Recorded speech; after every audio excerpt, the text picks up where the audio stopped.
The countdown is on. Everything you need to get the edge at the end of the market day. This is The Close.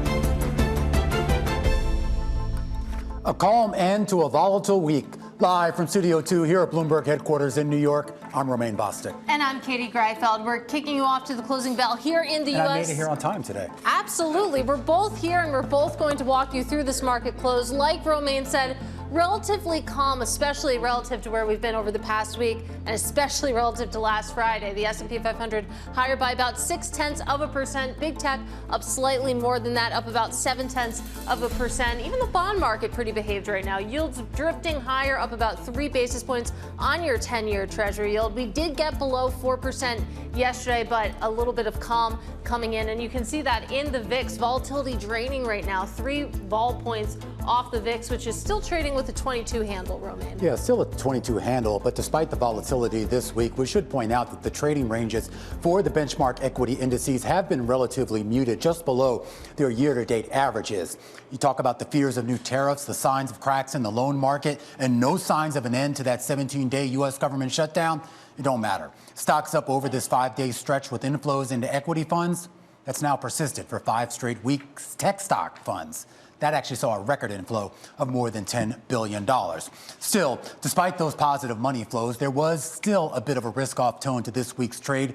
Gold did flirt with a record $4,400 an ounce. The dollar retraced roughly a third of its rebound from last month's 3-month low. And Bitcoin, which is set an all-time high on October 6th, down for 8 of the past 11 sessions. And today's buy-the-dip rebound in the KBW Regional Bank Index, nowhere near enough to avoid what will be its longest weekly losing streak of the year. Now, this all makes next week pivotal for market direction as earnings season shifts into second gear with dozens of large cap companies reported: Coca-Cola, Halliburton, Netflix, Tesla, Ford, IBM, and Katie's favorite, Intel. Ed Yardeni says there's reason to be optimistic. The S&P's net upward earnings revisions relative to total estimate changes, that's climbed for 5 straight months to its highest levels, Katie, in 4 years. Let's talk a little bit more about the expectations for earnings season. I love this bar chart behind me.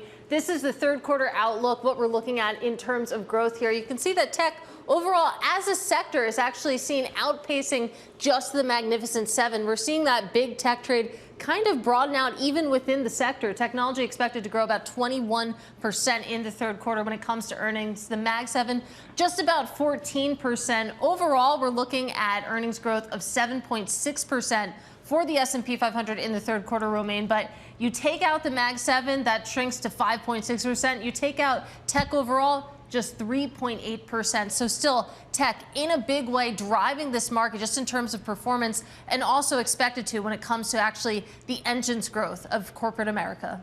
All right, let's kick us off to the close right now with Gargi Chaudhuri, Chief Investment and Portfolio Strategist of Americas over at Blackrock. And Gargi, earnings season. We've already started it. The banks are out of the way. I always feel like the banks don't really give us the best read because, I mean, look, we know they're doing okay. But there is a bigger question here about the overall health of the economy, at least through the lens of the publicly traded stocks.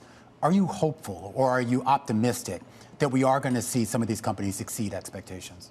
Sure. So first of all, good afternoon. Great to be here. And I'll pick up a thread that you mentioned around the banks not mattering. And I would argue that they actually are a really good signal in this market right now, which is surrounded by so much noise. And the one thing that we learned from the banks this week is that the consumer still remains really resilient, that there are no large, broad-based defaults that we should be worried about yet. And I think that's important for the health of the broader economy. So I do think there's some signals there which we should take into our consideration as we're thinking about the health of the entire earnings season. To your point, obviously next week, and as Katie was just mentioning, we have some of the larger names in the large cap stocks that are reporting, and I think that the bar is quite low.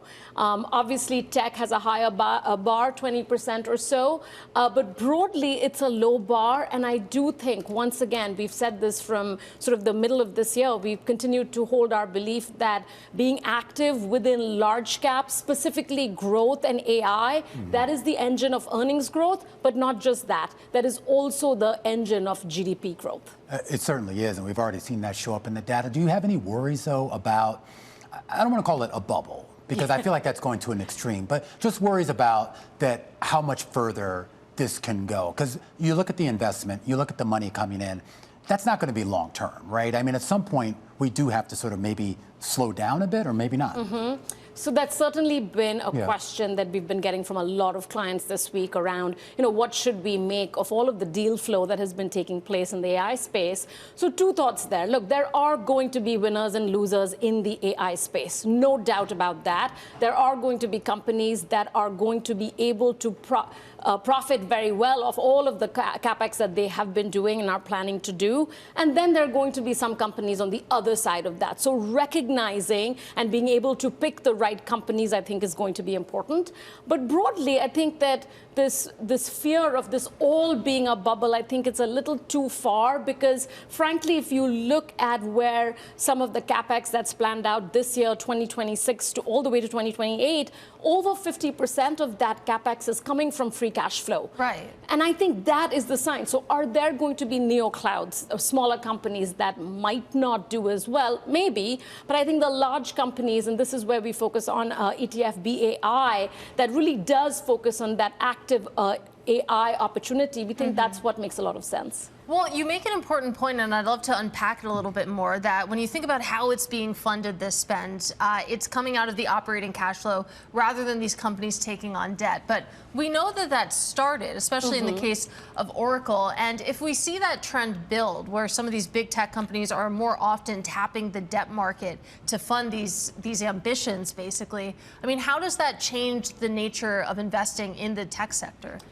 And this is where I go back to the point that there are going to be winners and losers. And to the extent that a company is using some debt, but is still very well capitalized and has a lot of free cash flow, but is choosing to sort of use their balance sheet, that's one thing. On the other hand, when you're looking at the much smaller companies that don't have that free cash flow and are really going entirely going down the debt spectrum to actually do some of this capex, and then are not able to be profitable, are not showing that in the earnings growth, I think that's where the worries will eventually end up.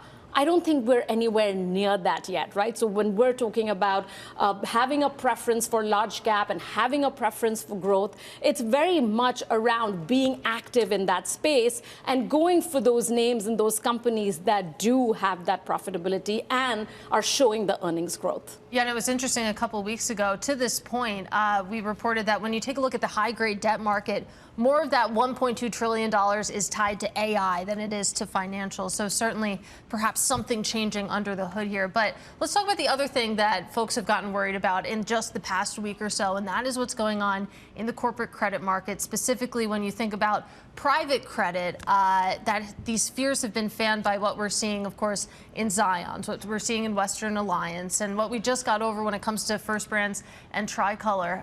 Do you think that there is something brewing there when you think about, just what might be going on in terms of the quality of the lending?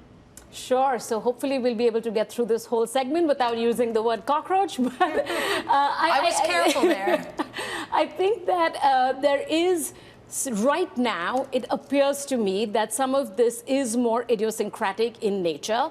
And thankfully, we're also, as we were mentioning before, in the midst of earnings season. And even today, we saw some of the regional banks reporting. And again, there isn't large-scale credit write-offs that are taking place. And that does give the market and has given the market a fair amount of comfort.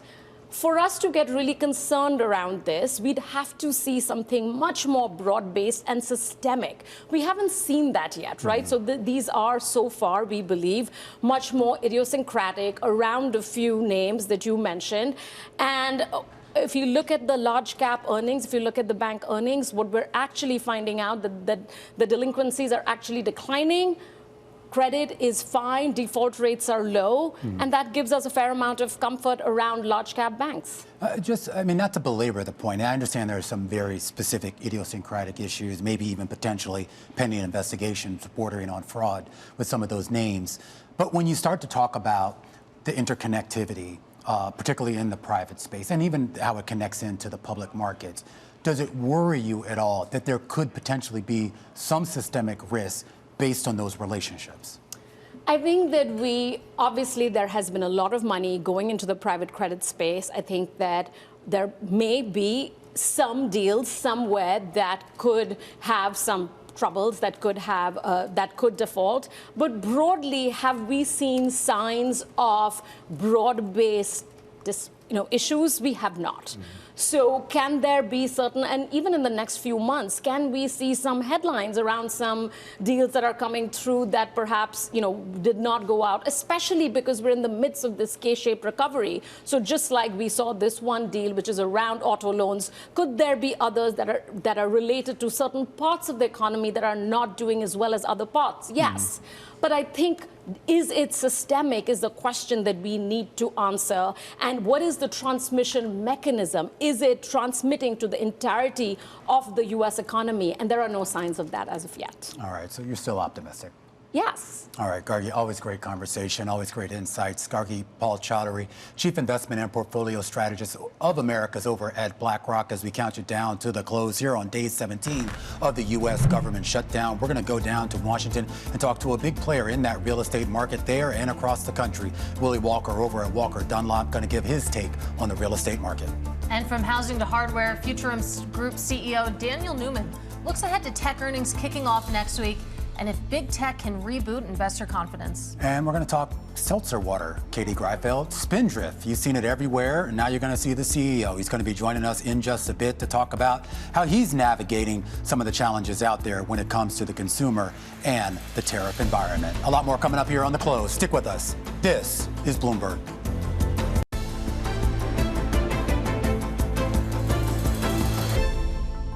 In effect, there will be a renegotiation of some elements of USMCA because the president has signaled that desire. Our view is that a deliberate process, which has begun now with the consultations, including the United States, will make it increasingly clear that in certain sectors, particularly, the integration of the Canadian and US and Mexican economies is essential to US competitiveness. That was Canadian Prime Minister Mark Carney speaking on Bloomberg's The Mashal Hussein Show, indicating that trade negotiations with the United States are ongoing and fluid. And that seems to be the case outside of the USMCA as well, with President Trump saying his threat of even higher tariffs on China is, quote, not sustainable. Joining us now is Adam Farrar. He is senior geoeconomics analyst for the Asia-Pacific region over at Bloomberg Economics. So, Adam, you think about, of course, that not sustainable comment taken in combination with Trump indicating that he believes that the meeting with Xi actually will go ahead. We're in a much different picture than we were just 1 week ago. Absolutely. I think as we think back to where we were on Friday, sitting here and talking through this new threat of 100% additional tariffs set to go into place next month, we were looking at another rapid escalation in what has been a roller coaster between China and the United States since the start of the year on trade issues. And, with the threat looming over both the market from the rise in tariffs, but also China's threat to increase its control via export controls of rare earths and critical minerals. But today, here we are, and we're hearing great, positive signs from the president. We had Secretary Bessent saying that he's going to speak with his counterpart tonight at 8 p.m. and then potentially meet with him as soon as next week, all pushing towards this meeting on the sidelines of international meeting in South Korea. So for now, things are looking up. Okay, forgive me for being pedantic, but I feel like we've had this conversation before, not necessarily with you specifically, Adam, but certainly on this show. The idea that you have these tensions, then finally there's a bit of a thaw, there's a couple of phone calls, maybe even a face-to-face meeting, and then nothing. We're back to square one. Where is this going to end, Adam? That's absolutely true, and I think we've seen that the whole year, right? Each one of these high-level trade talks actually being more of a firefighting exercise on the latest escalation than actually moving the ball forward on a broader trade agreement. And I think that's what raises real questions about how far the U.S. and China can really go for a trade agreement this year. And, there were certainly aspirations for a large-scale agreement on the sidelines of the leaders' meeting, but right now, it's starting to look like best case scenario. We're looking at yet another extension of the tariff pause and not seeing those big movements like large scale purchases of U.S. agriculture or changes in how China operates and how its trade balance looks that the U.S. has been asking for. Right. That's where I wonder how, those two thoughts thread together. The fact that, OK, President Trump is saying that these tariff levels are unsustainable. But then you think about all the non-tariff issues that have yet to be worked out. And at least when it comes to soybeans, some of those agricultural purchases that you were referencing, Adam, it seems like there's consistently been a lot of daylight on both sides. There's a lot of daylight because China sees a distinct advantage and sees the political benefit of maintaining its leverage in these areas. It knows that not buying soybeans puts lots of pressure on American farmers and many people who voted for Donald Trump, and they feel that puts them in a better position to push back on the administration's hardline positions. And so with that in mind, you're hard-pressed to see them giving it up without big concessions from the United States that it doesn't look like President Trump is willing to give at this time. So we're left, again, in this position where we're constantly kicking the can down the road and hoping that things don't escalate as they keep going in this roller coaster cycle. All right. Well, maybe something to look forward to. Adam Farrar, senior geoeconomics analyst for the Asia-Pacific region here at Bloomberg Economics, as we count you down to the close and keep an eye on some of the individual movers, including Clear Channel, a small cap stock to be sure. Those shares popping by more than 30% right now. This on the back of a Bloomberg report that Mubadala Capital is exploring an acquisition of Clear Channel. Remember, this is the advertising company, outdoor advertising to be specific here. This is all according to people familiar with the situation. Again, this is a company that only has a market cap of less than $1 billion, at least prior to today, and more than $6.4 billion in debt. When we come back after the break, we're going to focus in on regional banks on the mend after yesterday's sell-off, a checkup on the broader sector. When we come back, this is The Close on Bloomberg.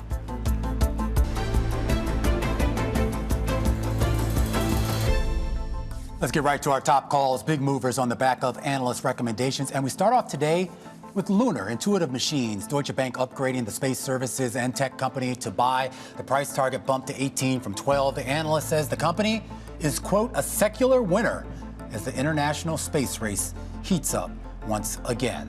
Shares up about 4% here on the day. Next up, let's take a look at Deere. UBS upgrading the agricultural equipment company to a buy. The analyst says ag fundamentals and sentiment are near the bottom, and he sees a positive inflection ahead for earnings and limited downside for the stock. The share is fractionally higher, but still up for a fourth straight day. And finally, Jefferies, we got to talk about it. Oppenheimer upgrading to outperform on the back of the financial company's investor day. The analyst has increased confidence in the longer-term trajectory for Jefferies and says that the exposure to First Brands is, quote, very limited. Those shares rebounded today, up about 6.6%, and those are some of our top calls. We do want to say on that last point about First Brands, and specifically a lot of questions about what's been going on with regional banks. You see those bank stocks recouping some of the losses today in the wake of Zions and Western Alliance saying that they were victims of fraud on loans to funds that invest in distressed commercial mortgages. Here to talk about the health of that sector is Chris Marinac, Director of Research at Janney Montgomery Scott. All right, Chris, I know there's been a lot of hand-wringing over the potential losses, or I guess some of the realized losses, if you will, that we're seeing. Right now in scale and scope, give me a sense here of how much worry this brings you, if at all. I think it's very limited. I look at this as the weather changing and it's no longer 70 degrees outside in credit. We're going to have some bumps and bruises associated with lending. It's normal. We've seen very limited change in charge-offs this quarter. Only a few companies have had escalated charge-offs. The whole industry is generally still at very low levels. In fact, most are less charge-offs today than they were in the spring of 2023 before Silicon Valley failed. So I think the industry is in a very good spot. We do think you're going to see some escalated issues over time, more incidents that happen. It's not just in private equity. It's not just in any one sector. It's just going to be that the business cycle evolves, and we're not going to have pristine credit any longer. But I also think the banks will make very good money, still grow book value and capital, and be very profitable in this time. And if the Fed were to lower interest rates further, which they probably will, that's going to be healthy for the cost of funds and really the whole profit business for the traditional regional bank.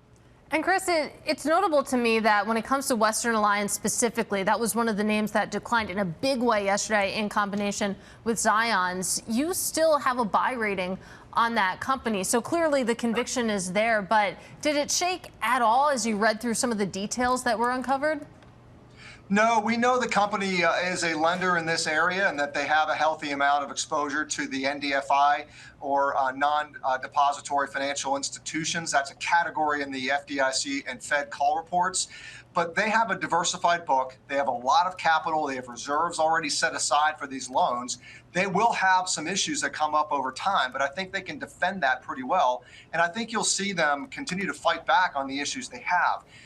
there's a lot of misinformation when you have these credit incidents that occur, and ultimately it leads to the stocks selling off immediately, and then folks figure out the details later, and then there's a recovery. So today is one part of that healing process. I think as we focus less about credit fears and more about the fundamentals of interest rates falling and the banks still being profitable, that's going to lead the stocks higher as we go. Well, even prior to whatever has actually transpired over the last few days, Chris, there were a lot of concerns just about how these regional banks were actually competing in an environment where scale seems to dominate. And I am curious, and not just scale in terms of the big banks, but obviously, you know, a lot of the non-bank lenders have sort of taken a big chunk out of the regional bank's business. I am curious if you expect to see a little bit more consolidation, particularly in light of, I guess, an easier regulatory environment in Washington. Sure. So the easier regulatory environment is going to make it more conducive for mergers. I also think there's a pretty big difference between certain bank stocks' prices as buyers, where they have an advantage over sellers. You saw that clearly in the Fifth Third Comerica transaction 10 days ago, where Fifth Third had a definite advantage, and they exercised that and did it quite well. And Fifth Third had a loss this quarter on the tricolor fraud, and they were able to take care of that, raise their dividend, and move forward. So that's a good example of how to respond and pivot very quickly as a company. I think you will see that the regional banks have more deposits and that the whole system is growing. And that's actually very healthy. And I think some of the business that's being lost is actually business that is more aggressive, higher leverage than what the banks want to do. So to some extent, the banks are actually being very careful on purpose. So I actually think they shape up in a really good spot from a risk-adjusted return perspective. All right, Chris, great to get some perspective with you. That is Chris Marinac. He is Director of Research over at Janney Montgomery Scott. Take a look at KRE right now. That, of course, is the ETF that tracks regional banking. Those names there of about 1.7% at the moment, so those fears easing a little bit, but still in a big hole after yesterday's 6.2% decline. Now, coming up on the close, Willy Walker, he is the CEO of Walker & Dunlop. He joins us to discuss what the government shutdown means for the commercial real estate space and what he's expecting from the Fed's upcoming rate decision. That conversation up next. This is The Close on Bloomberg.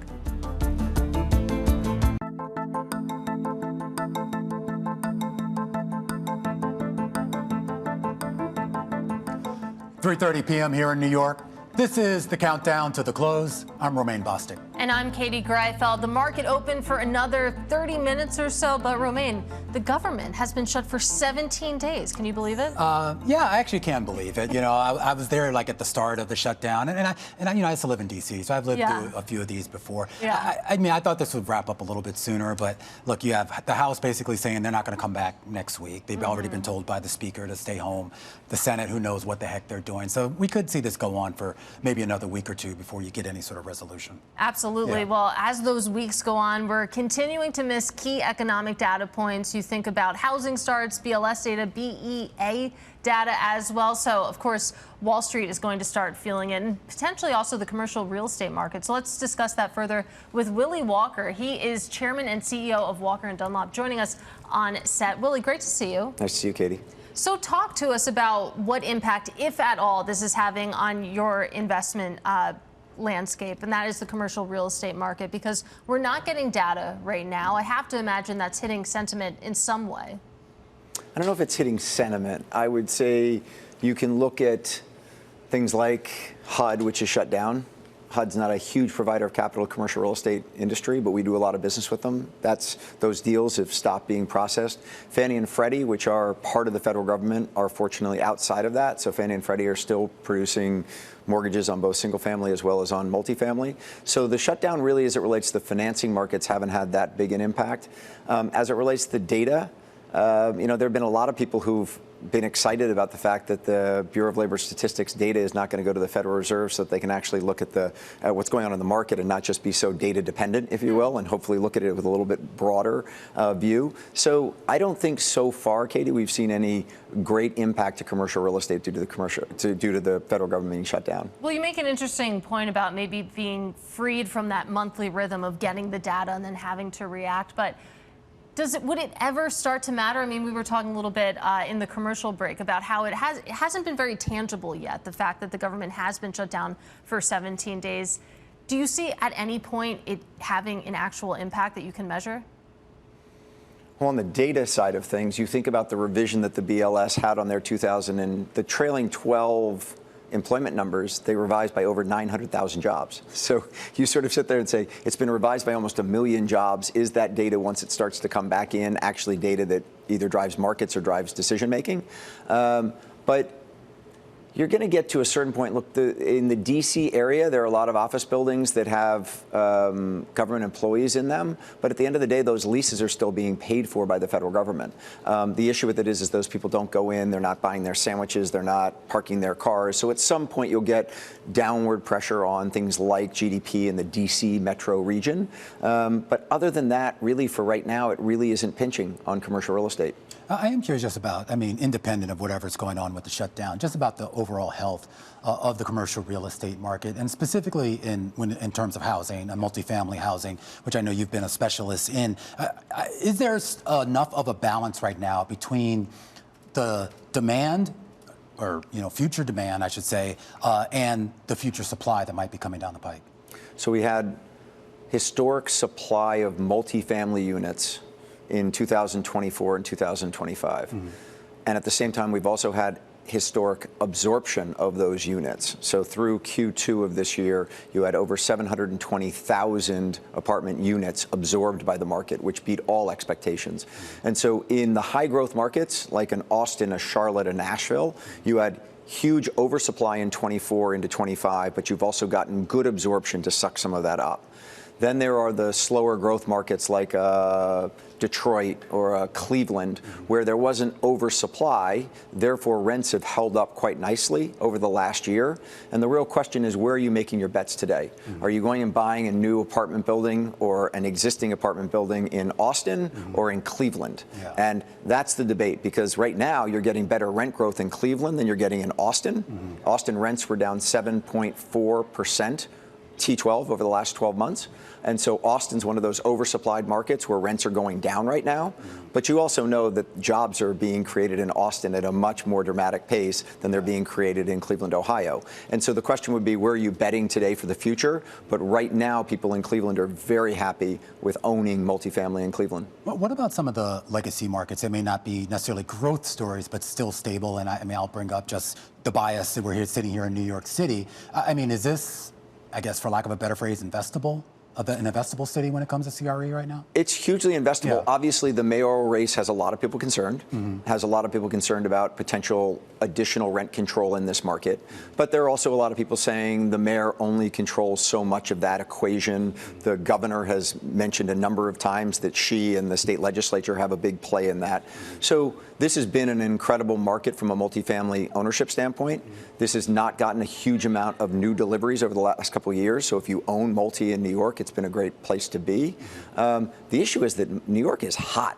I'm going from one office building to the next office building over the last 3 days here. They are full. People are back in the office. And the rents that office owners are getting right now, eye-popping. Boston Properties is right now in the ground building a new tower here, and they are pro-forming over $200 a foot rents for that new building.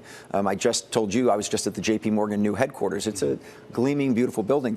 It is a huge competitive advantage going forward for J.P. Morgan. I've gone to a bunch of other investment bank headquarters over the last 3 days. Yeah. You walk into that place, and they will have a great advantage from a recruiting standpoint as far as trying to attract people to J.P. Morgan versus some of the other firms they compete against. It's interesting how that's gone from being an issue. Everyone's like, it's sort of a liability and you don't want office space, to it can be a differentiator going forward. Yeah, it even has a bar somewhere in that office building. So it has a bar, and it has an entire floor, Katie, that's a gym. Yeah. And it is, the view out of it, I've seen it, is just, that building is really quite something. Yeah, of course, in addition to the skyline there, you can see it from Hoboken, which is where I live. But you mentioned that New York is hot, especially when you talk about the area that you invest in, which is multifamily properties. Take us to the rest of the country, though. Are there any markets right now that aren't hot? Because at least on the residential side, it certainly feels like you can't catch a break.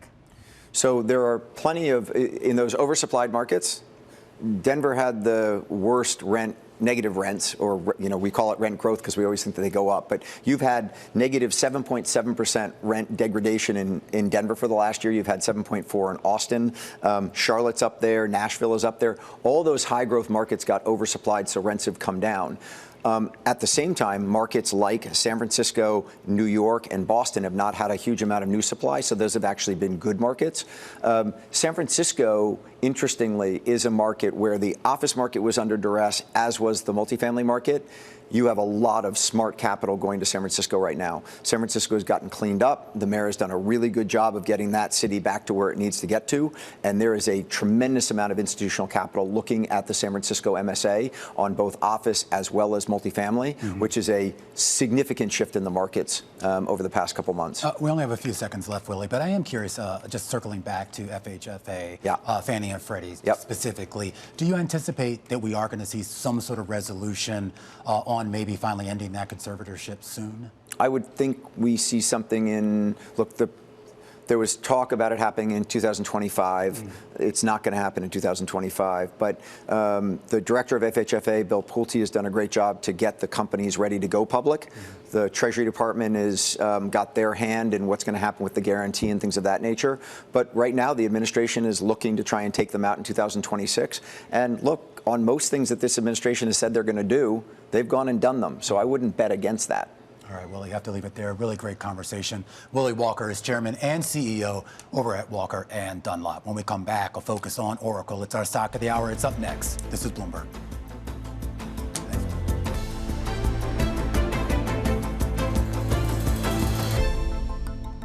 All right.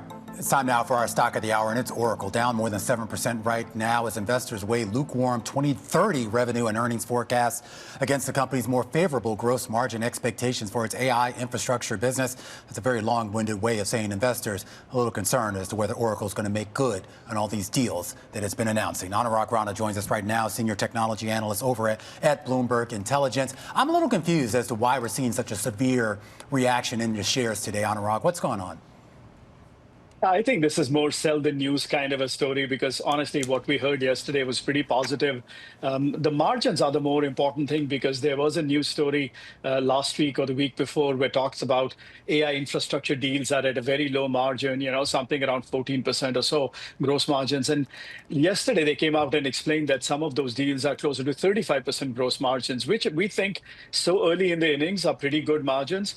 I think the stock was already up, well over 80% over, before the sell-off. Even today, it's up, 75% year to date. So we think this is more some people taking profit rather than disappointment coming from the analyst day.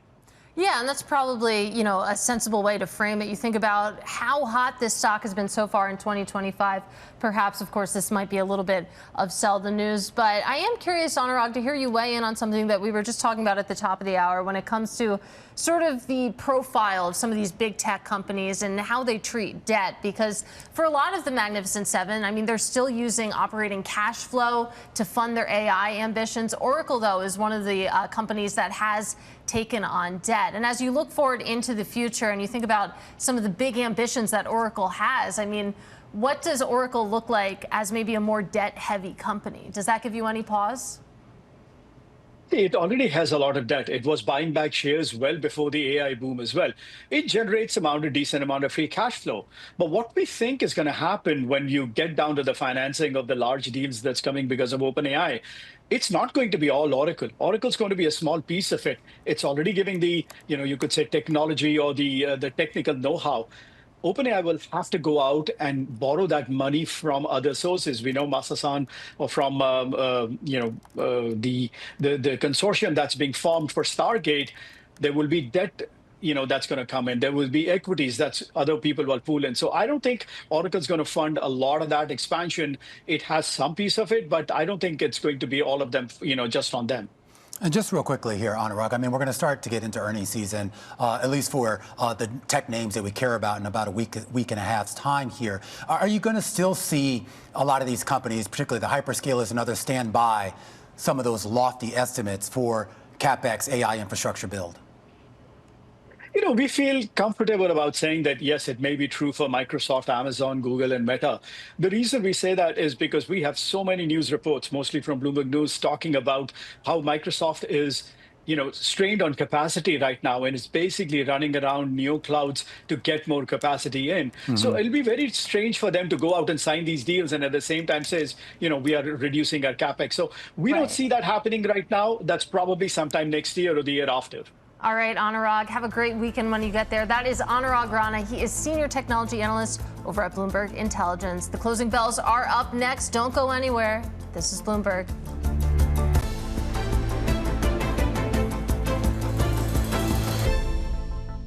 I do think, once again, we've said this from sort of the middle of this year, we've continued to hold our belief that being active within large caps, specifically growth and AI, that is the engine of earnings growth, but not just that. That is also the engine of GDP growth.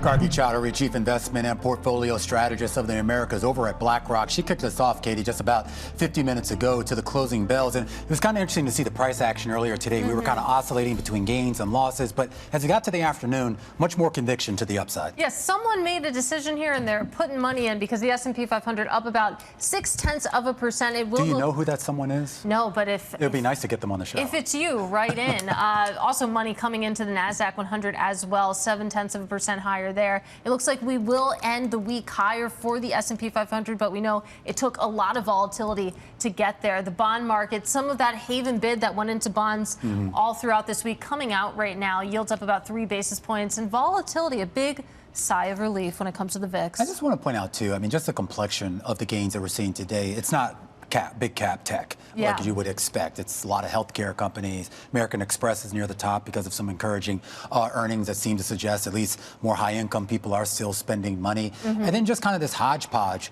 of discretionary names. So I guess, I don't know, maybe that's ratification? That people seem to think things are okay? Yeah, it's interesting, too, seeing this setup heading into really the meat of earnings season. And you think about that chart I showed at the top of the show, it's still big tech that's expected to drive pretty much everything. But at least for today, a little bit of a broadening out. Well, Callie Cox joins us right now to help us count you down to those closing bells. Chief Market Strategist over at Ritholtz Wealth Management. And Callie, I do want to kind of start there with kind of where the vibes are these days, because I feel like if you look at the market, it's kind of saying everything's decent, everything's good, at least, even in light of some of the ructions that we had earlier this week. But then when you look at the economic data, or at least the economic data that we still have access to, it seems like there maybe are some cracks, and I don't really know which side to lean on. Well, for the market, the vibes are a day-to-day thing. I mean, yesterday we were talking about credit cockroaches, and today, after a slew of bank earnings that looked pretty good, it seems like we've forgotten about the cockroaches comment from Jamie Dimon. Look, economic growth, it's really hard to say where we are because we haven't had much data to go off on over the past few weeks. But I still think we're in this period of an economic moderation, maybe even a slowdown, which is not the direction you want to go. And with that, we're kind of seeing this rotation in the stock market where people are thinking about, what could happen in a lower rate world, where the gains are outside of this AI trade that seems to be grabbing headlines every day. So the vibes are a bit weird here. I think it's smart to definitely diversify here, definitely look at value, especially if we see these economic cracks increase. Is there a sense as we get into earnings season, Callie, that the tone that we hear out of these executives on the conference calls, particularly when we talk about their forward-looking statements, is going to be a little bit more constructive than maybe what we heard over the last couple of earnings cycles? Well, potentially, only because we've seen a little bit of consumer demand pick up over the last few months. I thought it was interesting in the last earnings season how much detail we got around tariff costs.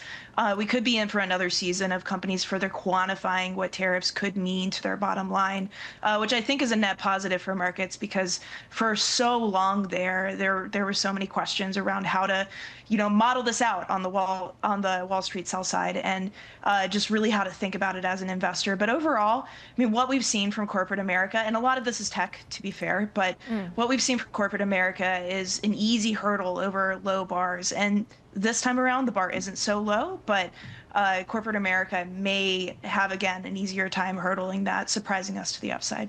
And the point has been raised that when you think about this upcoming earnings season, we're getting these figures from corporate America in the absence of any update when it comes to U.S. official government data. I mean, we were talking to Nathan Sheets yesterday, and he said that even the Fed is going to be paying attention to earnings this time around because there's really nothing else to go on, Callie. So in trying to read into, of course, how the economy is actually doing, how the consumer is feeling, I have to imagine that earnings, it's always important, but maybe a little bit more so right now.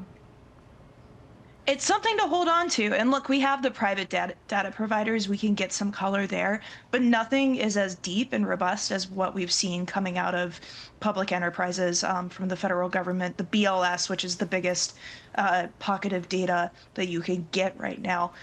Excuse me. But where we're at is we're lacking for signal here. Investors have taken that, have used that to maybe grab onto headlines a little bit more. I'm ready for more earnings season data that'll give everybody something to hold on to and maybe some stability in this market that seems to run away based on the day's news. Absolutely. And I mean, you think again about what's expected when it comes to earnings. As you mentioned, a lot of it is tech, but I think it's interesting that if you take a look at the growth figures expected, tech overall as a sector outpaces the Magnificent Seven, both expected to put up double-digit gains. But it seems like even within the tech sector, there's starting to be some broadening out when it comes to sheer fundamentals here. Yeah, I've been noticing the same thing. I think it's also interesting that consumer services, communication services profit growth is slowing here. I mean, if you think about big tech and the Mag 7, it's basically split down the middle between living in the tech world and living in communication services. So it seems like we've lost another leg there. I'm not quite sure where that's coming from. It seems to be broader based within industries and communication services. But as long as tech stays strong, which is a big if, there are high expectations there, then we think earnings season could be viewed as a positive, at least for the weeks ahead. Callie, I do have to ask you before we let you go, just about kind of everything that's going on in Washington, and at least for what right now seems to be a market that doesn't seem to be fazed by it, whether it's the threat of new tariffs that Trump floated earlier this week, a government shutdown that's now into its third week, as well as a lot of other policy positions that at least potentially could have meaningful economic and financial market consequences. So I guess my question to you, Callie, is if you're not worried right now, do you start to worry soon? Wow, that is a really good question. I'll say I am surprised by how little we've heard about the shutdown in news. The shutdown is 17 days old. That would make it the third longest shutdown since the 1970s when shutdowns became a thing. Yet it doesn't seem to rank very highly in how it's being covered. The economic growth that you're seeing with it right now, sorry, it's fall. Allergies are horrible. Yeah. The economic implications you see with it right now are building day by day. And I think outside of tariff news, this is the big surprise that could be around the corner, especially if it lasts for a while. All right, Callie, thanks for hanging in there. Really appreciate it. Have a wonderful weekend. Callie Cox, Chief Market Strategist over at Ritholtz Wealth Management, helping us count you down to those closing bells. Those bells now just a little more than 2 minutes away with green across the screen. A big change from what we saw earlier in the day, Katie. Absolutely. So some momentum going into the close, the exact opposite of what we saw last week when folks were just selling risk left and right. Yeah, the VIX actually pulling back a little bit, also seeing a pullback in bond prices as well. A full breakdown of all of today's market action starts now. The Closing Bell, Bloomberg's comprehensive cross-platform coverage of the U.S. market close starts right now. And right now, we are 2 minutes away from the end of the trading day. Romaine Bostick alongside Katie Greifeld taking you through to that closing bell. It's a global you're simulcast. back at work, are you? Oh my gosh, there's Carol Massar. I haven't seen her all week long. Taking Carol some Massar. time off, huh? Bailey Lipschultz in today, I assume. Romaine, all I'm going to say is that I was on Monday. We were up 1.5%. We're up today. I'm the lucky charm. If you guys want to buy some call options, bring me on. Bailey Lipschultz, the bookend to quite a wild week here on Wall Street. Carol Massar, a week. The stocks are going to end up on the day and on the week, something that kind of surprising given what happened in between Monday and Friday. It's kind of crazy, all the stuff that's come at us and the moves that we've seen, the market gyrations, concerns about regional banks and credit. But it does feel like coming off that press conference out of the White House that maybe U.S.-China, those trade tensions easing, and it just seems like we're making some progress on a lot of fronts. Investors. With China? Well... I mean, conversation's better than no conversation is right. kind of my read. So as long as Besant's staying in touch with his counterpart, it seems like at least investors liked it. We were essentially unchanged around 2 o'clock. Now we're up 0.5% on the S&P 500 and NASDAQ hanging in there a bit better as we head into the weekend. Hey, guys, just want to keep in mind, normally you don't want to be long risk over a weekend, but here we are. Yeah. Here we are. And it is a good point that at least conversations are happening. Smiling. We heard from the president this morning saying that he's still going to meet with President Xi. So there you have it, Romain. All right. Well, I mean, yeah. And look, we talk about the idea that next week geopolitics will be in big focus, of course, with the president and a lot of his surrogates traveling around the globe at a time where Washington is still shut down and earnings season will start to pick up. At least for right now, the market has put all of that together and they are optimistic. Maybe there is progress on the trade front. You're heading into an earnings season where you're seeing revisions moving to the upside and some of the other issues out there for right now not showing any potential for systemic risk. The Dow Jones Industrial Average up more than 200 points or 0.5% on the day. The S&P up 35 points or 0.5% on the day. The Nasdaq Composite up 100 points or 0.5% on the day. But looky-loo here. Here's your laggard on the day, and it is the Russell 2000, down about 15 points or about 0.6%. Still some concerns about what's going on in the small and mid-cap space, particularly when it comes to some of those small and mid-cap financials. All right, back to the big caps we go. And folks, yeah, definitely much more of a bullish tone here in the S&P 500. Katie, 362 names in the index gaining ground on this Friday, and you've got 140 to the downside, 1 unchanged. Yeah, pretty decent breadth, and you're going to see that when we take a look at the circle right now. So much green on this screen. Tech, of course, is a big gainer today, but so too is consumer staples, financials, energy, communication services. Those are some of your best performers right now. So real risk appetite revival going on. In terms of what didn't do too well, utilities and materials, but again, very risk on. A lot of green there. All right, so let's get to some of the individual gainers. No surprise, I'm going to go to those regional bank names. Zions Bancorp rallying after that 13% decline yesterday, up almost 6% in today's session as a new set of earnings from some of the regional lenders were solid. So easing concerns about credit quality at some of the regional banks. So you look at Zions, it was up 5.8%. Truist, which came out with earnings today, they were up about 3.7%. And then Fifth Third, that stock gained about 1.3%. I also do want to mention on Zions, upgraded to outperform from neutral at Baird, with the analysts noting that the sell-off seemed excessive. So we definitely see some movement in those regionals to the upside. Got to mention American Express, that one of the top gainers in the S&P 500, a gain of more than 7% in today's session.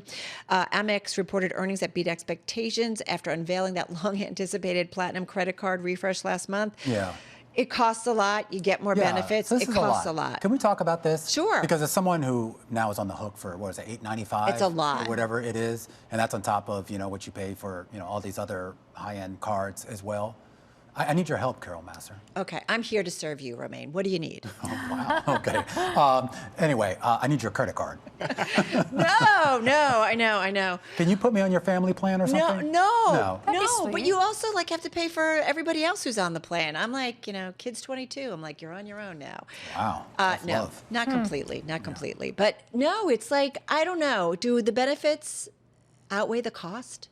I don't know. We're about to find out, though. I mean, because it's certainly all these prices keep going up. What else you got, Carol? All right, one more thing for you. Kenvue, guys, that was up about 8.4% in today's session, up the most since August 2024, at least on an intraday basis, rebounding from a sharp sell-off yesterday that sent shares to a record low on news of a lawsuit in the UK related to the use of talc baby powder. We know that that's been out there. Bloomberg Intelligence coming out and saying the size of Thursday's stock tumble dwarfs the claim size of the UK suit. So investors may be agreeing with that, and so coming back into that stock. Yeah, we're talking about stocks in the green. Let's look at the stocks in the red, or assets in the red. Gold peeling back from a pretty sharp rally. So we saw a number of companies that mine the precious metal under pressure. I want to focus on Newman, ticker NEM, down more than 7.5%, one of its worst days in quite some time, but still up more than 140% this year alone. Guys, this does also come after legendary investor Bill Gross came out saying that gold could be either a meme asset or a momentum asset. So certainly pouring a bit of cold water on that rally, but still, again, precious metal up quite a bit. Also want to talk about one of the more important stocks in the world, and that is Oracle, falling the most since January 27th, down almost 7%. This is, again, a top 10 company, depending how you want to look at it. falling after suggesting that investors anticipate a smaller boost from AI infrastructure spending. This is a company that's partnered with OpenAI, Meta, Elon Musk's xAI, so dialing back their long-range financial outlook. Guys, I don't know about you, but I feel like this was kind of the entire bull case for the market, and want to quickly hit on him. They're still up 75% this year. Well, still up 75%. Still, I don't know, what did I say? $830 billion in market cap.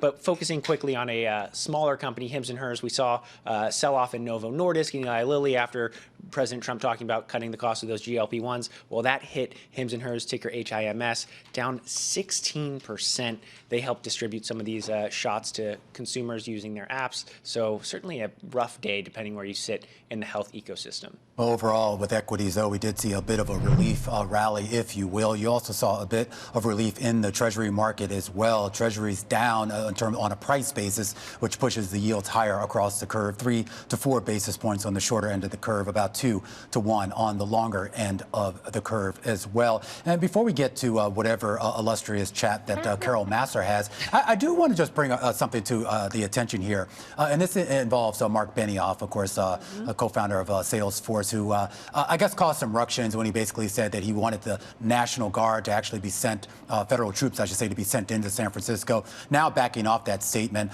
basically on a post on X right now, basically saying that he's listened closely to his fellow San Franciscans and local officials and says he does not believe that the National Guard is needed to address safety in San Francisco. I bring this up, of course, because this caused a lot of debate right now. San Francisco is going through a lot, and a lot of the big tech executives there have different ideas of the best way to address that. All right, so sincerely apologizing for the concern that it caused. All right, a headline crossing the Bloomberg terminal. All right, now let's get to some of the stories that are on our radar. And, you know, we've obviously talked a lot about credit concerns today and coming off of tomorrow, concerns about some of the regional banks. Well, one of the other areas that everybody, of course, has been looking because of some of the concerns with car loans. A great story on the Bloomberg that talks about how they have become the riskiest consumer credit products over the past 15 years. The thinking is you have a car loan, you're going to pay for that. And so consumers tend to prioritize that. But delinquencies on car loans defined as 60 days or more past due jumped 51.5% from the first quarter of 2010 through the first quarter of 2025. So a big change here. Yeah, big change, and partly that's driven by higher interest rates, but also just the cost of new cars. So according to the report, since 2019, new car prices have risen more than 25% and now top $50,000 on average. So maybe the initial bet was that you can afford, I don't know, a $23,000 Mazda, but now if it's going to cost twice that and your interest rate is ballooning your actual payment, people aren't making those payments, guys. We should point out, though, Ally Financial did actually report earnings earlier, and of course a big player in the auto lending industry, at least for them specifically. They're saying that they're not necessarily seeing any real stress. Let's go from auto to alcohol, because this was an interesting one. Never mix the two, though. No, definitely not. Don't drink and drive. But anyway, the government shutdown, apparently it's halted Treasury Department approvals that alcoholic beverage makers must obtain before they introduce new products, or that before they actually make changes to recipes or labels. And I have to admit, I did not know that that was under the Treasury Department's purview. So this is like basically like if you have seasonal, like a pumpkin spice beer or something like that. Basically, if you want to change the formula just for a season, you have to basically put in an application with the Treasury. They have to sign off on it, and then you can start selling it. Not that anyone would actually drink that. Why Treasury? Oh my gosh! Romaine Are you actually serious? knows this. This goes back taxation. I mean, prohibition. Did you go to school? No, apparently not. I mean, no. They have a long history of policing this. You know. So there you go. Billy, did you know that? I did not know that, but I do drink seasonal beverages, though. So maybe, I don't know, is this going to affect my winter lager, or is it more like I could see you cracking open a pumpkin brew. You know? I have one question, though. I would think that all of those applications would have been in already. That's mean, why it is mid-October. I assume it's winter, right? I mean, if you're summer. I mean, yeah, if you're putting in your nog thing, and of course, this is that time of year, guys. If you're a Chicagoan, the big Goose Island release. All right, good stuff. Chocolate stout, it's a fan favorite. All right, are you done? No, Bailey, you have something else to say? Come on. I mean, you've been the lucky charm. Yeah, give us something For this week. I really got nothing. Yeah, we're gonna keep the good vibes. Maybe, probably not. Are you coming back next week? Or I will be back. I won't actually be on radio though. Tim's back. Tim will be back. Okay, Tim's okay. All right, yeah, fine. I like him. I like him too. Yeah. All right, guys, that's a wrap. He doesn't drink though. No, he doesn't. He doesn't. He All bike rides. That is a wrap. Our cross-platform radio, TV, YouTube, Bloomberg Originals. He does indeed bike ride. Katie and Romaine continuing there on the close on Bloomberg Television. Bailey and I continuing right here on Bloomberg Business Week Daily. We'll see you again, same time, same place on Monday. The big banks are pretty much done reporting their earnings now. It's time for big tech, a full breakdown of what to expect as those earnings start to roll out next week. Daniel Newman going to be joining us after the break. This is Bloomberg. The countdown is on. Everything you need to get the edge at the end of the market day. This is The Close. Welcome back to The Close. I'm Katie Greifeld. And I'm Romaine Bostic. It says it right there at the bottom of the screen go. there. An interesting day on Wall Street. We were oscillating between gains and losses for a good portion of the day. A bit of conviction buying as we got closer to the closing bells. Maybe a bit of relief that some of the concerns about whatever's going on in the regional bank space, whatever's going on with tariffs, that at least for right now, that's something the market can live with. 0.5% higher for the S&P, as we did see for most of the other major indices. A slight drop in the VIX on this day from those elevated levels, and a bit of a rebound in the KBW Regional Bank Index. But keep an eye on what's been going on in the commodity space, particularly when it comes to precious metals. The Philadelphia Gold and Silver Index, which tracks the miners in that space, down 7% on the day, as gold having its worst day going back to May and silver having its worst day going back to April 4th. There you go. Sort of risk sentiment hitting some of those precious metals that have been on fire. Let's talk about some of these single names here, though, that made the biggest moves on the day. We start with Oracle. Of course, we've been discussing this story, providing long-term financial targets, disappointing investors. Shares down almost 7%. A different story when it comes to American Express. Apparently, demand is surging for its premium card. You can see shares up 7%. And then we have Kenvue here higher as well. Some positive updates maybe when it comes to some of their talc lawsuits here. Kenvue shares up about 8.4%. But let's get to our top story this hour, and that is that a jittery week on Wall Street is ending on a relatively quiet note, with investors, of course, gearing up for a big week of earnings ahead. We will get auto results out of Tesla, Ford, and GM, plus a slew of tech results ready to ramp up with Netflix, Intel, and IBM all in the spotlight. Now, our next guest says that we aren't in a bubble, but there is some exuberance in names outside of big tech, Romaine. Absolutely. Dan Newman joins us right now, the CEO over at Futurum. And Dan, this gets to a big question here. I mean, expectations, I don't know if I would call them high. I mean, they're not necessarily low, but I am curious as to where you fall in terms of what to expect over the next couple of weeks. Yeah, it's been a really interesting couple of weeks. It's great to see you, by the way, Romaine. We keep hearing these stories one after another, these multi-billion-dollar deals, by OpenAI at the center of all of them, buying up just about every bit of capacity for energy, for semiconductors, for infrastructure. And you say this AI thing is really taking off. And then on the other side, there's been this narrative that, hey, maybe this is a bubble. Maybe these earnings aren't going to be as good as we think. Maybe the consumption isn't going to be as broad. And we're going to run into this situation where we built all this infrastructure and we've got these ghost cities. So this earnings, in my opinion, is going to be where we see that this is very real. And this is what we need to keep this bull market going. We need to hear from Microsoft, from Google, from Amazon, that their cloud businesses are accelerating. And it's funny that Oracle had this really bad day today.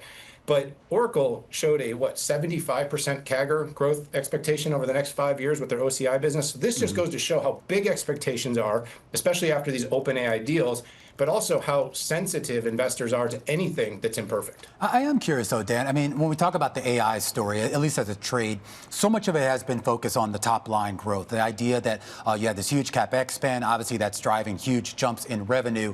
There's been questions, as you know, particularly with Oracle over the last couple of days, concerns about what the actual margins or profitability on some of these investments are or will be. Does that give you concern? We have to build the factories of the future. We know that as they build, and we heard CEO of Oracle, Clay Magouyrk, talk about as they continue to build with each one, they get more efficient, they get more profitable. There are some companies making a lot of money. We know this because it's been the case with NVIDIA. We also know that there's clear winners. I continue to say TSMC wins pretty much no matter what, unless this thing comes to a screeching halt. Some of the other areas, though, where hyperscalers and some of these neo clouds, there's these new sort of energy mining companies, they're all really exciting because we see all this demand for the capacity. Basically, everything that can be built is being sold. Having said that, when does the money start to get made? Can OpenAI continue to get appreciation of its valuation so that it can pay the bill to AMD and its commitment to Broadcom that it made this week?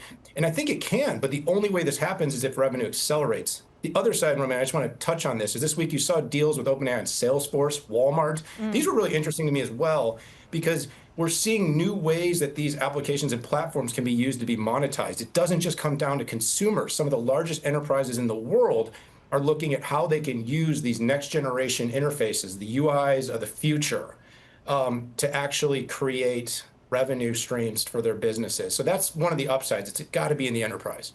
Well, to that point, I mean, okay, you have all these deals getting signed, and you mentioned that OpenAI revenues need to increase so they can actually meet some of these commitments that they've signed on to. But I guess the ultimate fear, Dan, is that they won't be able to. And now you have all these overlapping deals and the fortunes of these different companies tied closer together than maybe they had been previously.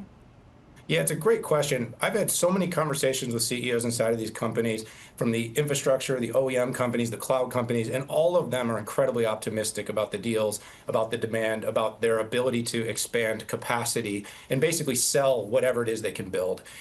Having said that, I think the market, comes back to earnings. The market wants to see this. They want proof points. You know, some of the proof points we are getting are these deals being signed, but then people are saying, okay, when do the funds flow? When does the companies, the IBMs of the world, the Salesforces who made those announcements, start to see meaningful revenue growth? They put out a new number targeting like 9.5%, 10% growth over their next 5 years. Is that enough to keep everyone excited? Can just the Mag 7 and NVIDIA grow enough to basically overcome some of those deficiencies? I think we're going to see it turn, though. I think all this capacity is going to be converted. And one more great hint for everyone out there that is in doubt was TSMC this week. TSMC basically said they expect the AI accelerator market to go at more like 40 to 45%. Now, we had a forecast at $583 billion that was like in the 20% CAGR, and people thought we were on the high end of the market, and that was just a couple of months ago. So we're seeing the demand for these chips accelerating at twice the pace. These companies have a place to put these accelerators. They've got business and applications to use them, and they are going to monetize them. This trend is going 7 times faster than the internet did. Right. And I hear what you're saying, and the numbers and the projections are pretty stunning to think about. But there's also another fear out there. When you think about the physical infrastructure, there's incredible demand for data centers right now. It's clear that demand is outpacing supply at this moment. But you think about technology getting faster and more efficient, it also tends to get smaller over time, Dan. And I just wonder, what you make of some of the concerns out there that maybe we're literally just overbuilding when it comes to how big some of these projects are. That is probably one of the biggest question marks. Some of the neo clouds, I know we've talked about CoreWeave quite a few times. They have a multi-year, 6-year depreciation model. They're buying, tens of billions of dollars worth of infrastructure, and this stuff is going to be upgraded based on NVIDIA and AMD's roadmaps every year. And so as that gets upgraded, they do become more efficient. But we've seen over history that compute doesn't just completely go to waste. What it does is it gets repurposed and it gets utilized for other workloads. But there is going to be some proof that needs to be, shown to the market. That's why I said, that's why sometimes when you see a company like Salesforce make an announcement with OpenAI and the stock goes down, you're like, does the market believe? And so we've got that disconnect right now. I think everybody sees the infrastructure boom and they're piling into these energy names like Cypher Mining and Iris Energy. These are names that I've actually gotten involved in myself because I believe all the capacity that can be built will be sold. But at the same time, out the other end, we need ServiceNows, we need Salesforces, we need these enterprise software companies where we only have about 1% penetration right now to start driving incremental revenue. So you've seen them pivot revenue to AI products, but they're not growing faster than they were before AI, and we need to see them growing faster because of AI. All right, Dan, enjoy your weekend when you get there. Great to get some time with you on this Friday. That is Dan Newman. He is CEO over at Futurum. Now, coming up, in the absence of official government data, economists are looking to alternative figures. Up next, Cory Stahle, senior economist over at Indeed. He joins us to discuss the firm's latest hiring report. This is The Close on Bloomberg.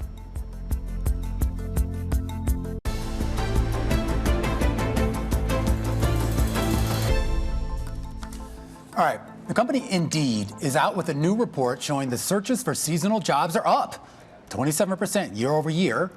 Job openings, they're also growing, though not necessarily increasing at the same pace. Cory Stahle joins us right now, a senior economist over at Indeed, to talk about the findings out of this latest report. And Cory, I am kind of curious as to what this actually means. If the searches are up, we know the demand, at least from those folks looking for a job, that demand is there. But it doesn't necessarily seem like employers have the same amount of demand on their end.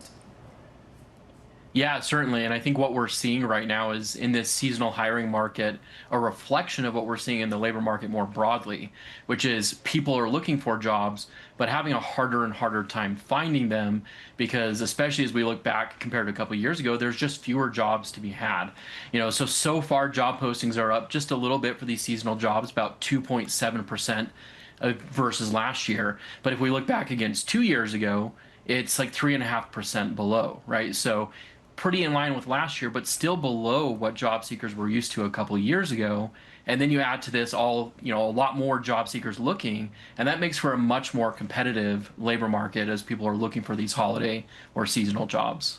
How much of a role does AI play here, if at all? Because AI has sort of been used as a reason to explain why you're seeing some of the trends going on in the overall labor market. But is it as much of a force when you consider some of these seasonal positions?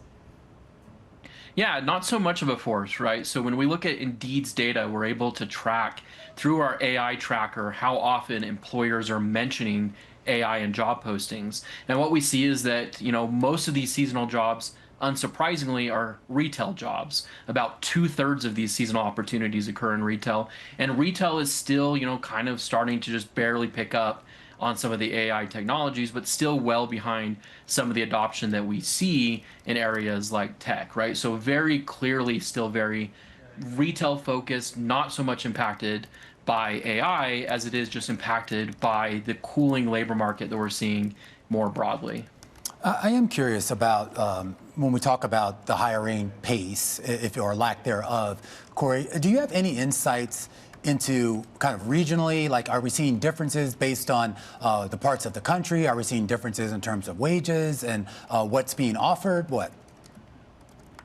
Yeah, so I mean, on the wage discussion, we have seen that, wages, especially in these types of retail jobs, have cooled dramatically in the last couple of years. As we were in the pandemic, coming out of the pandemic, employers were offering, these good, strong 10%, 11% year-over-year gains in wages to attract workers back into the stores, to get them back in person.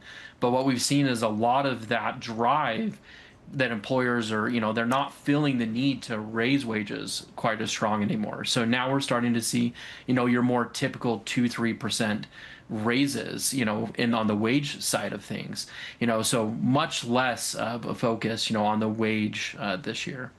And I'm curious, what we might extrapolate from what we're seeing here when it comes to seasonal demand. A lot of workers are looking for these jobs. Employers just aren't posting as many of them to meet that demand. What does this say about, some of the other measures of how people are actually feeling in this economy? Yeah, I mean, again, this is another indicator that people are not going to be feeling very good if you're out of a job right now. Right now is a good time if you have a job because we're seeing that layoffs have remained pretty low, right? We're not seeing a lot of existing workers being displaced. But if you're unemployed and looking for a job, or, we've seen a lot about, younger workers struggling this year. If you're trying to get into the labor market for the first time, it's particularly challenging. So even these seasonal roles, which are often ways that workers can kind of get their foot into the door for the first time in the labor market, even in that area, we're really seeing some challenges for workers this year compared to, previous years. All right, Cory, really appreciate your time on this Friday afternoon. That is Cory Stahle. He is senior economist over at Indeed. Now, we go from the labor market to cracking open a cold one of sparkling water. Dave Burwick, he is the CEO of Spindrift. He's going to join us next to discuss the impact of tariffs on businesses and also what consumer trends that he's seeing unfold in the space. That conversation up next. This is The Close on Bloomberg.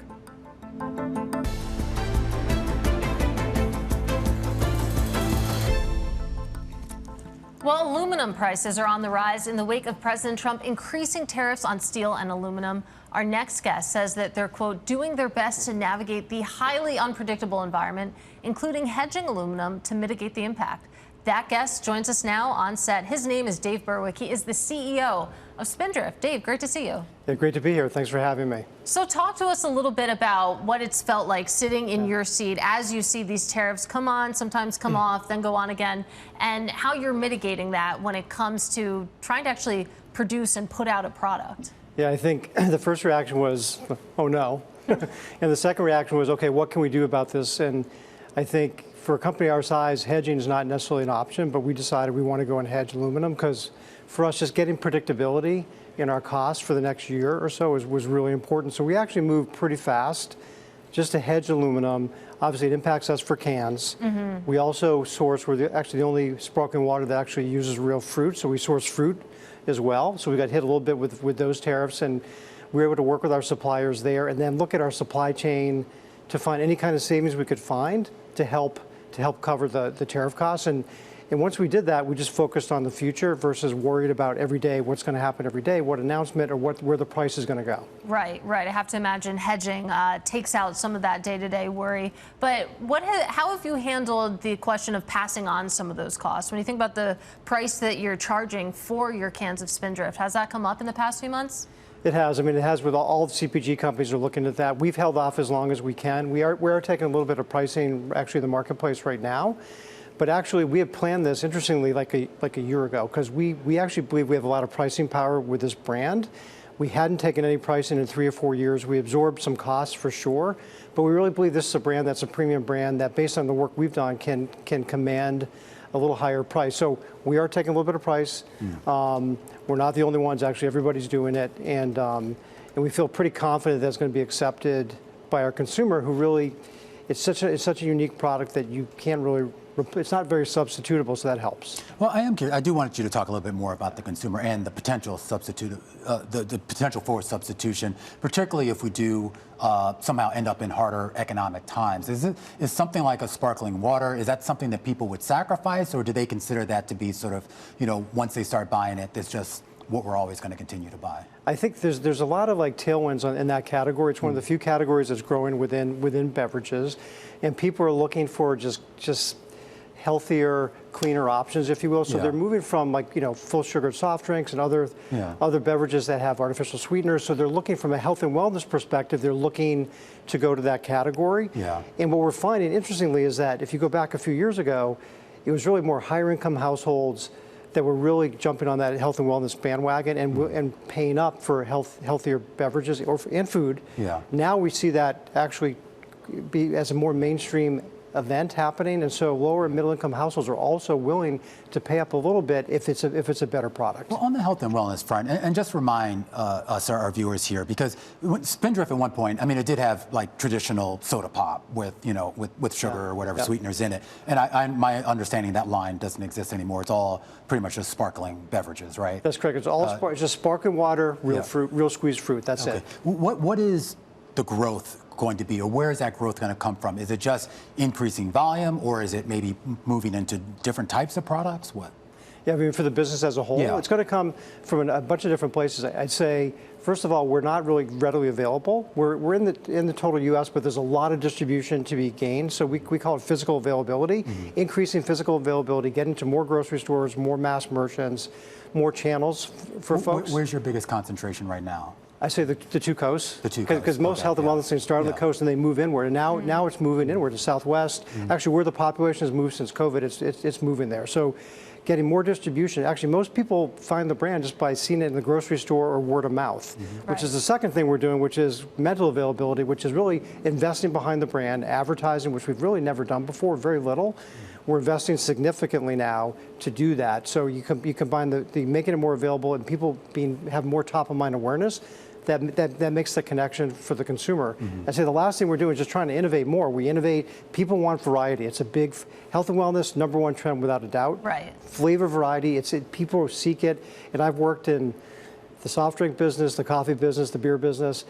No matter what business it is in beverages, people want variety. So we're able to innovate really well using real fruit. within our sparkling lineup, but also we're looking at other categories where we can go in and bring new news, bring our health and wellness credentials and our great fruit taste, and bring it to other categories. Well, to that last thing that you mentioned, Dave, when it comes to innovation, people like new flavors. People like to try new things. But, I mean, there's a lot of trends that come about in this space. I think about Starbucks, for example, introducing protein lattes and some of the other buzzy trends around there. Beyond just flavors, do you have any thoughts in those sort of directions? We do. I mean, actually we're testing this year of like a better for you soda, if you will, which is basically twice the juice content, nothing else added, maybe 30 or 35 calories. That's a very adjacent area for us. We are looking at other categories we could go into. We could go into still water. We could go into tea. We could go into healthy energy. The brand is really known for real fruit plus.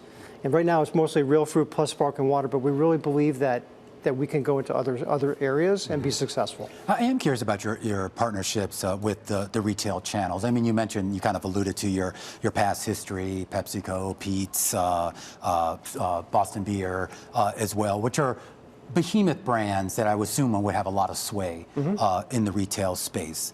Spindrift, what's the conversation that you have to have with those folks who are acquiring your product to sort of make sure that it's on the shelf and it's prominent? Yeah, it's a good question. I think, first of all, we have a unique product. So we start with why are we different? Why do we exist? Yeah. The sparkling water, the real fruit, the only brand that does it, no added sugar.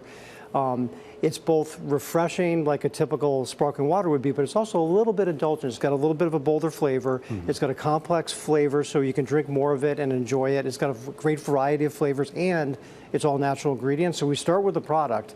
I think also for a retailer's perspective, what they see is there's not a lot of growth in a lot of beverage categories these days. You see it in energy for sure. You see it in protein drinks, coffee, ready to drink coffee. You see it here and there, but you don't see it many places. And we're growing, 30%. And the category itself is growing 9%. We're growing 3 times the category, which is good because that means we're gaining share. But I think retailers are looking for any growth they can get, and the category's become big enough, it's over $5 billion, that it can actually have a meaningful impact on a retailer's business. All right, Dave, great conversation. Great to meet you, by the way. Likewise. Dave Burwick is the CEO over at Spindrift. All right, Katie, let's take a look at how the markets closed here on the day, particularly when it comes to some of the individual movers. And in fact, actually, we're taking a look at the weekly picture here in a rare down week for Oracle. Yeah, absolutely. Yeah. And that slight loss that you're seeing, it actually masks a lot of volatility in the stock. You think about today, for example, down 7%. Yeah, but to the flip side, though, I thought this was kind of interesting. McDonald's has actually been on a pretty phenomenal run. Remember, the stock had been under pressure earlier this year. It finally seems to maybe start to get its footing just a little bit here, at least on the week, up about 4%. Yeah, 6 straight days of gains when it comes to McDonald's. Who knew it? You did. Thank you. I'm big. And, of course, we still continue to see the pharmaceutical space under pressure because of pricing or maybe lack of pricing power. And Coinbase, Bitcoin, all down here on a weekly basis. This is The Close on Bloomberg.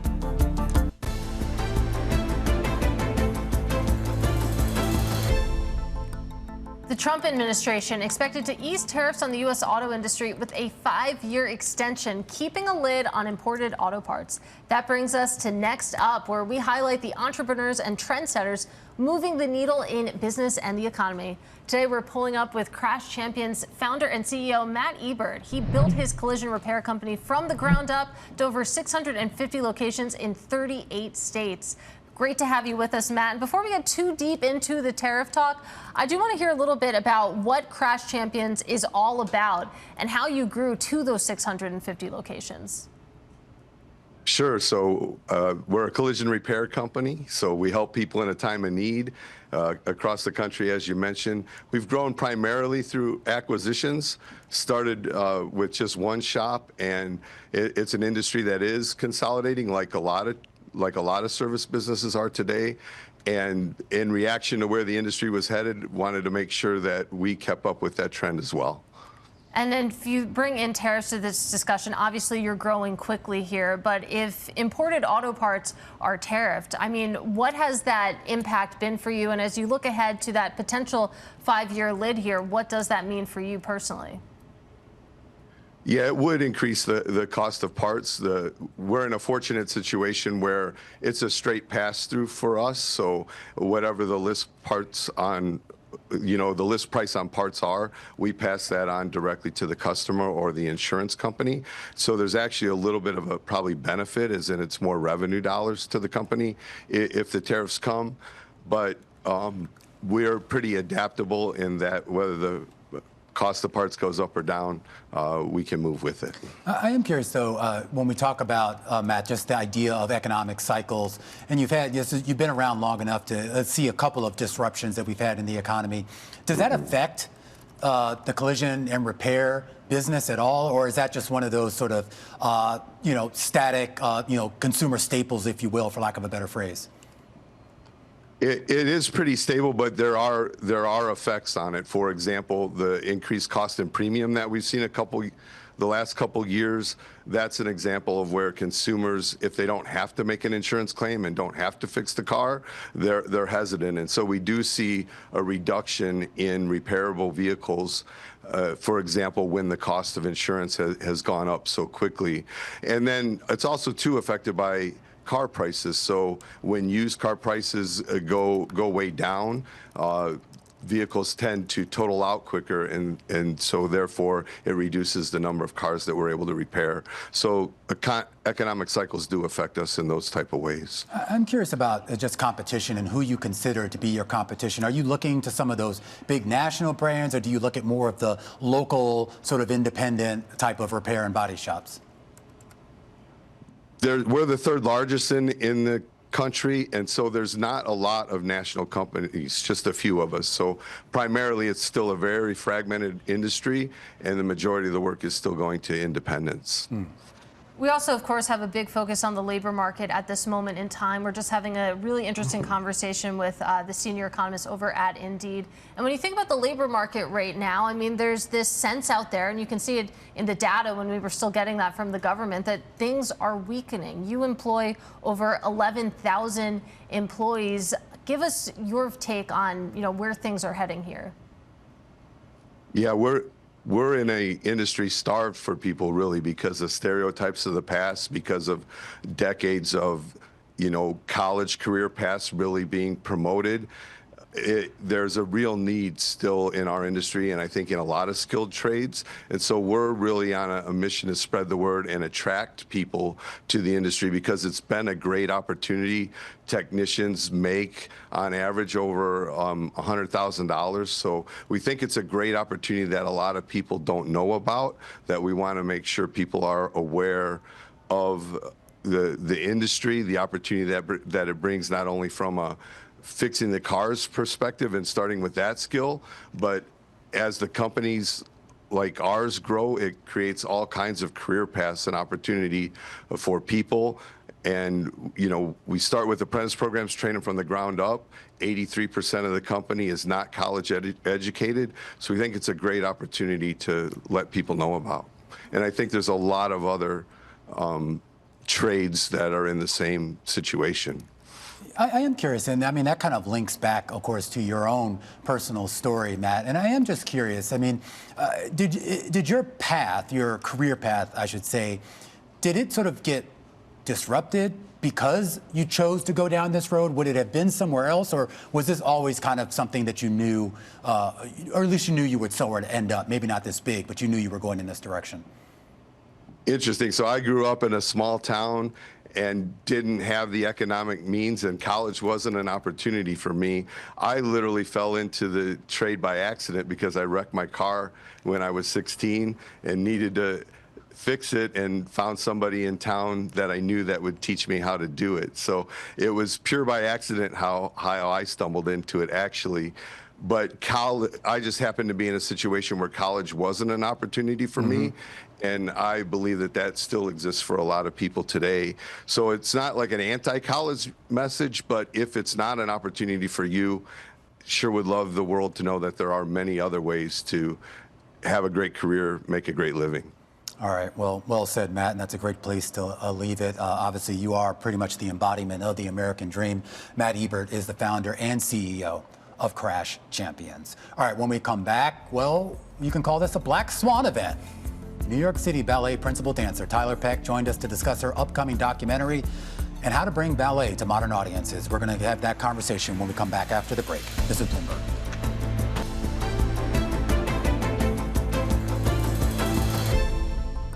Well, our next guest, she sets the bar high in ballet. She's out with a new book. She's coming out with a new documentary. Not to mention, she still has a full-time gig as the principal dancer for the New York City Ballet. Tyler Peck. We caught up with her earlier for a wide-ranging discussion about her career and her upcoming documentary called Tyler Peck, Suspending Time. Take a listen. They started following me about 6 years ago when I had a really serious neck injury. And I actually didn't know if I was going to be able to ever dance again. I was told I wouldn't. And so they kind of followed me back to getting on stage again. And then all that kind of has come after that, making my first ballet for the New York City Ballet. Yeah, so I'm very excited about that. As you've sort of gone through your career, talk a little bit about how the business of dance has changed, hopefully for the better. But I am curious just about the economics of it, being able to support yourself as a dancer, particularly if you're not sort of at the top like you are. For those other dancers, I mean, what is that situation like for them right now?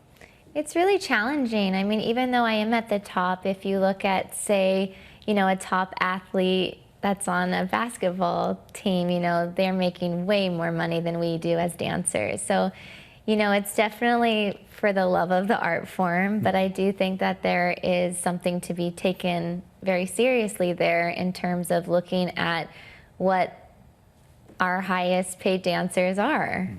Is there something more that you think the industry can do to sort of make it a little bit more economically viable? Right now, you're talking about a business model that, to a certain extent, ticket sales, but to a large extent, it's basically donors and benefactors. Yeah, and I think that they definitely support the dancers and are, you know, that's why they're there.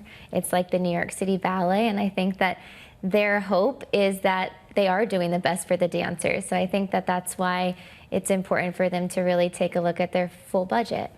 Well, the last contract that New York City Ballet dancers had, 3-year contract, expired at the end of August. So effectively going forward, you guys are dancing without a contract. Where do those negotiations stand right now?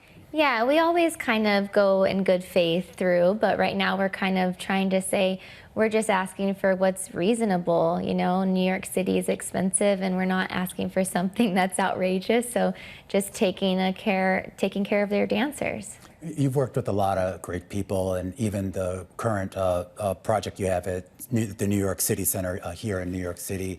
You're working with some great choreographers and directors. Alonzo King, I saw, was on the bill there. I mean, who's been your favorite over the years to work with?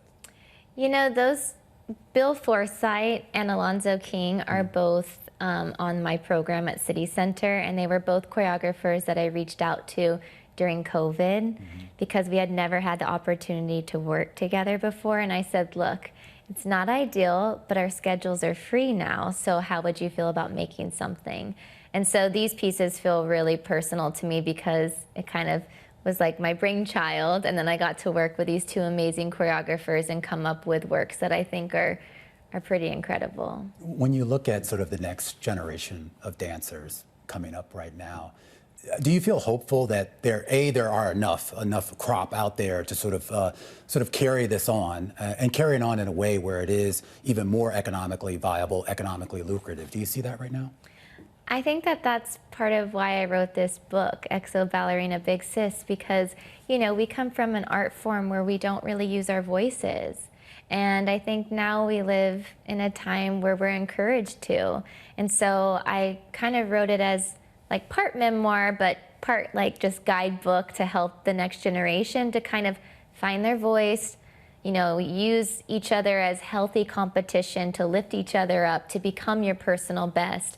It's just all those kinds of things that I feel like we get into this career or just shoved into ballet at such a young age, and you're just expected to know all of these things. And so I felt like if I could do anything in helping them, like that would mean a lot to me. What about just the audience overall? I know there have been attempts over the years to broaden the audience for ballet, and we've seen some interesting experiments. I mean, some was going away from some of the classical movements as things that maybe are a little bit more modern, and I know that's been met with a little bit of a mixed reaction, if you will. But is that the best way to sort of get new people who maybe had no exposure to ballet into it? I think it has to be like a beautiful kind of combination because I think, yes, you know, the new sort of more modern time is like exciting to get a newer audience in, but you still have to train them and teach them about the beautiful classical like history of ballet. So I think that's where you can get really creative with programming, which is what I tried to do at City Center. And I think people left the theater thinking like, we didn't even know that's what ballet could be last night. So I think it's just kind of figuring out that accessibility and how to make it a little bit more relatable. But I don't think we should shy away from the classical form. And that's what I try to do whenever I choreograph at the New York City Ballet. I have another ballet coming up in the spring, and I'm not shying away from it. Like, we work our entire lives for that sort of aesthetic. Like, let's show it off.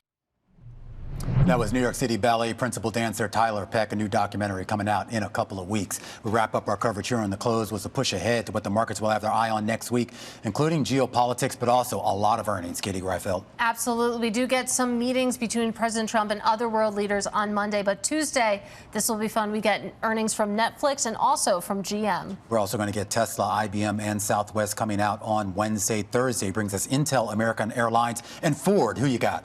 I would struggle to come up with an answer there.